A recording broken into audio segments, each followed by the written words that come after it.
एक बड़ी पुरानी कहावत है, कहते हैं अधिक सयानो जाए ठगानो। तुर्की के साथ क्या कुछ वैसा ही हो रहा है? जानेंगे क्या चल रहा है। तो वहीं दूसरी तरफ यूरोपीय यूनियन में अब क्या फ्रांस बनना चाहता है बादशाह। जानेंगे क्या चल रहा है। जियोपॉलिटिक्स में बहुत सारी चीजें चल रही है, हमेशा की तरह जानने को मिलेगा बहुत कुछ। आइए जानते हैं इन खबरों को विस्तार से। ऐसा लगता है जैसे कि डायरेक्ट पंगा लेने को तैयार है राष्ट्रपति मैक्रोन और ये रूस के साथ पंगा लेने को तैयार हैं। लेकिन इस पंगे के साथ एक और चीज देखने को मिल रही है और वो ये है कि यूरोप का अब मुखिया भी बन रहे हैं राष्ट्रपति मैक्रोन। अब ये सारी बातें मैंने क्यों कही और ऐसा किस आधार पर कहा, तो इसके पीछे का कारण समझिए। फ्रांस ने यूक्रेन को पहले मिराज 2000 लड़ाकू विमानों की डिलीवरी कर दी है। एक ऐसे समय में जब यूक्रेन को हथियारों को रोक दिया है अमेरिका ने और जो मदद देने थे उन मदद को भी रोक दिया है। पर इन सब के बीच में ये देखने को मिल रहा है कि यहाँ फ्रांस नहीं रोक रहा है, बल्कि फ्रांस ने यहाँ डिलीवरी करी है इन विमानों की। यानी कि वो यूक्रेन को ये दिखला रहे हैं कि तुम लड़ना चाहते हो तो लड़ो, हम तुम्हारा साथ देंगे। हालांकि ये बहुत जोखिम भरा कदम हो सकता है। इस कदम का बहुत बड़ा असर भी हो सकता है जिस तरीके से यहाँ चल रहा है। ऐसे में फ्रांस के ऊपर गुस्सा रूस का फूट सकता है। फ्रांस को ये भी देखने को मिल रहा है कि फ्रांस सिर्फ रक्षा सहयोग ही नहीं बल्कि और भी कई सारी चीजों को कर रहा है। जैसे यूक्रेनी पायलटों को फ्रांस में ट्रेनिंग दिया जा रहा है। फ्रांस ने यूक्रेन को अपनी हवाई रक्षा क्षमताओं को मजबूत करने के लिए भी मदद की है, जिसमें मिराज जेट्स के अलावा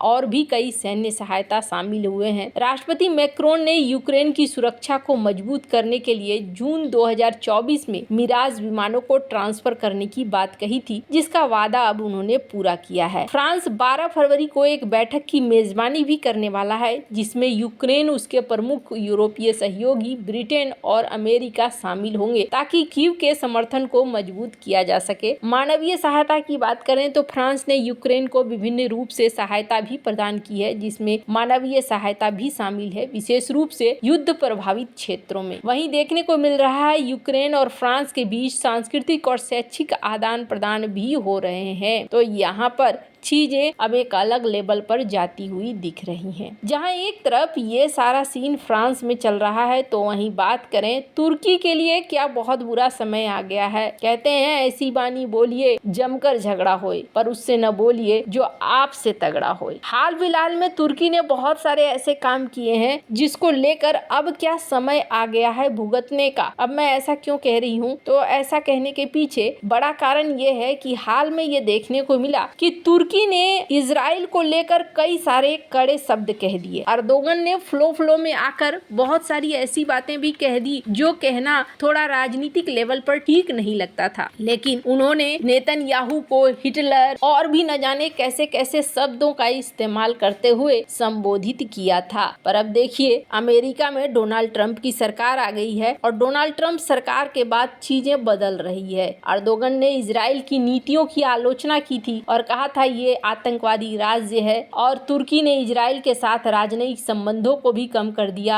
अपने राजदूत को भी वापस बुला लिया और इजराइल के साथ व्यापार को रोक दिया। सुरक्षा की बात करें तो दोनों देशों के बीच तनाव के बावजूद तुर्की ने गाजा में संघर्ष विराम की मध्यस्थता करी, लेकिन तुर्की ने इजराइल के साथ सीधे टकराव की स्थिति में तैयार रहने की भी चेतावनी दे दी थी। व्यापार भी काफी हद तक बंद कर दिए गए और यहाँ पर जो तुर्की की जनता है वो भी इसी मोड में जाती हुई दिखी। तुर्की इजराइल का एक लंबा इतिहास रहा है संघर्ष का, और अर्दोगन ने उस संघर्ष को एक बार फिर से बस जिंदा करने का काम किया है। तुर्की इजराइल के संबंध बड़े जटिल और उतार चढ़ाव भरे रहे हैं। 1949 से 1990 तक फिर भी ठीक थे, चीजें बेहतर थी। तुर्की ने इजराइल को मान्यता दे दिया था, राजनयिक संबंध हो गए थे। 1950 से 1960 तक में व्यापार वगैरह भी हो गया। किया। 1973 में अरब इजराइल युद्ध में तुर्की ने तटस्थ रुख अपनाया। 1980 में दोनों के बीच रक्षा सहयोग बने। तुर्की और इजराइल ने एक प्रमुख रक्षा सहयोग किया था। संयुक्त सैन्य अभ्यास, खुफिया साझाकरण को बढ़ावा दिया था। सारी चीजें बहुत अच्छे से चल रही थी। 2008-9 में भी गाजा युद्ध के दौरान तुर्की ने इजराइल की कार्रवाइयों की आलोचना करी थी। और मावी मरमरा घटना, जहां इजरायली कमांडोज ने एक तुर्की जहाज पर हमला किया था जो गाजा के लिए मदद के लिए ले जा रहा था, जिसमें कई लोग मारे गए थे। इस घटना ने संबंधों को गंभीर रूप से प्रभावित किया था। तुर्की ने इजराइल से माफी और मुआवजे की मांग की, संबंधों को पुनः स्थापित करने के लिए शर्तें रखी और इजराइल ने भी मरमरा घटना के लिए माफी मांगी, मुआवजा दिया जिससे राजनयिक संबंध फिर से स्थापित हो गए। दोनों देशों ने राजदूतों को वापस भेजने का फैसला किया, लेकिन यहाँ हमास के बाद एक बार स्थिति फिर खराब हो गई है। और अब ये तुर्की को कैसे भारी पड़ रहा है, तो आपको बता दूं, तुर्की को भारी पड़ने के पीछे तुर्की का काम भी है। तुर्की ने जहां इजराइल के साथ पंगे लिए, तो वहीं तुर्की ने भारत के साथ भी पंगे लिए हैं।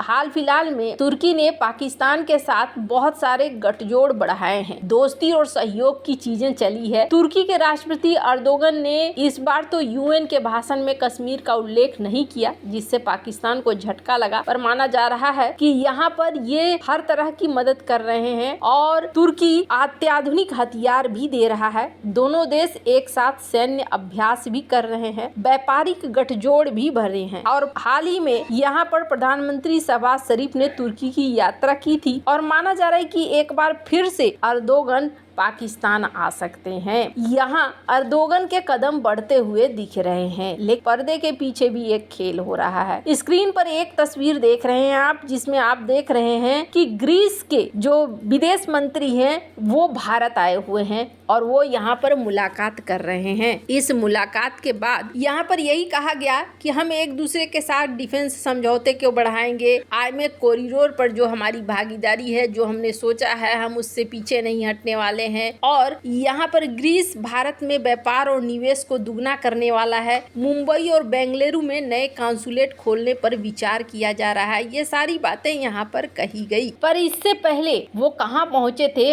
वो पहुँचे थे इजराइल। और इजराइल और ग्रीस के बीच में हाल फिलहाल में तुर्की की वजह से संबंध और भी ज्यादा घने होते जा रहे हैं। ग्रीस इजरायली हथियारों का एक बड़ा खरीदार बन गया है। ड्रोन, रॉकेट, मिसाइल, वायु रक्षा प्रणाली शामिल है। ग्रीक प्रधानमंत्री किरियाकोस, इन्होंने इजराइल और फिलिस्तीन के संघर्ष विराम के लिए दबाव डालने की बात कही थी, पर यहाँ पर अब चीजें देखने को मिल रहा है कि दोनों के बीच में रक्षा सहयोग बहुत ही तेजी से बढ़ रहा है। आपातकालीन तैयारियां भी हो रही है और तुर्की के लिए ये अच्छे संकेत नहीं है। सबसे पहले ग्रीस 6 फरवरी को वहां पहुंचता है, फिर भारत में पहुंचते हैं इनके विदेश मंत्री और भारत में बातचीत होती है। ये चीजें दिखला रहा है कि ग्रीस अभी यात्रा कर रहा है अपने दोस्त देशों का। और कारण क्या है? कारण बड़ा ये है कि फ्रांस से तुर्की मेटियोर मिसाइलों की डील कर रहा है और भी कई सारी चीजें ऐसी हो रही है जिसकी वजह से ग्रीस यहाँ पर अब एग्रेसिव मोड में आ रहा है। वैसे भारत और इजराइल दोनों अगर ग्रीस के साथ आ रहे हैं तो ये सबसे बड़ा टेंशन है। किसके लिए? तुर्की के लिए। आपको क्या लगता है? कमेंट कर जरूर बताएं। जल्द मिलते हैं अगली वीडियो में नई खबर के साथ।